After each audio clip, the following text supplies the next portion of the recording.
ప్రార్థనే మన ఆయుధం, ప్రభుని పాదాలే శరణ్యముల్.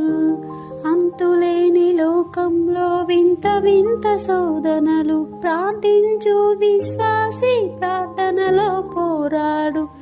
అంతులేని లోకంలో వింత వింత శోధనలు, ప్రార్థించు విశ్వాసి ప్రార్థనలో పోరాడు. ప్రార్థనే మన ఆయుధం, ప్రభుని పాదాలే శరణ్యముల్. అవునండి, దేవుని పిల్లలమైన మనము ప్రార్థనలోనే పోరాడాలండి. మన జీవితాల్లో ఏ కష్టం వచ్చినా, ఏ శ్రమ వచ్చినా, ఇరుకులు ఇబ్బందులైనా, ఎలాంటి అనారోగ్యం వచ్చినా, ఏదొచ్చినా మనం మొదటగా దేవుని సన్నిధికి వెళ్ళి దేవుని సన్నిధిలో మోకరించి ప్రార్థించాలండి. మనం ప్రార్థించినప్పుడు మన తండ్రి మన ప్రార్థనకు జవాబిస్తారండి.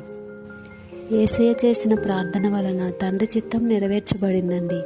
మోషే గారు చేసిన ప్రార్థన వలన ఇశ్రాయేలు ప్రజలు 40 సంవత్సరాల అరణ్య మార్గంలో క్షేమంగా నడిపించబడ్డారండి.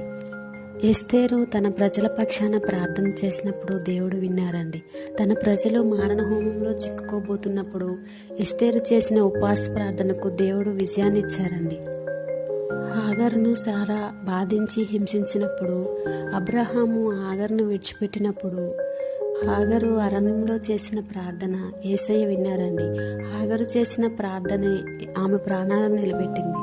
హన్నా గొడ్రాలని ఆమెను అందరూ ఎంతో బాధ పెడుతున్నప్పుడు ఆమె దేవుని సన్నిధిలో తన హృదయాన్ని కుమ్మరించి దేవునికి ప్రార్థించిందండి. దేవుడు ఆమె ప్రార్థన ఆలకించి ఆమెకు ఒక కుమారుణ్ణి ఇచ్చారు. ఆమోసు ప్రార్థన చేసినప్పుడు బలహీనులు బలపరచబడ్డారు. హబక్కూకు ప్రార్థన చేసినప్పుడు ప్రజల్లో ఉజ్జీవం వచ్చింది.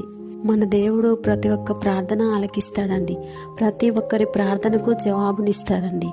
మన ప్రార్థనకు జవాబు రావట్లేదు, మన ప్రార్థనకు జవాబు ఆలస్యం అవుతుంది అంటే అది దేవుడు చేస్తున్న ఆలస్యం కాదండి. మనం ఇంకా ప్రార్థనలో బలపడాలని, మన ప్రార్థనలో ఇంకా ఉజ్జీవం రావాలని, మనము విరిగినలిగిన హృదయంతో దేవుడిని ఆనుకొని ప్రార్థించినప్పుడు దేవుడు మన ప్రార్థన తప్పకుండా ఆలకిస్తాడండి. మన దేవుడు విడిచిపెట్టే దేవుడు కాదండి. ప్రార్థించడం అంటే దేవునితో మనం మాట్లాడడం అండి.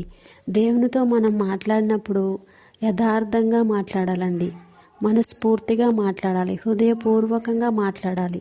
మనం అలా హృదయపూర్వకంగా దేవునితో మాట్లాడినప్పుడు, దేవుణ్ణి ప్రార్థించినప్పుడు దేవుడు మన ప్రార్థనకు జవాబునిస్తారండి.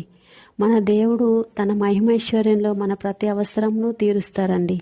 ఏకీభవించిన వారు దేవునికి గట్టిగా స్తోత్రం చెప్పండి. హల్లెలూయా.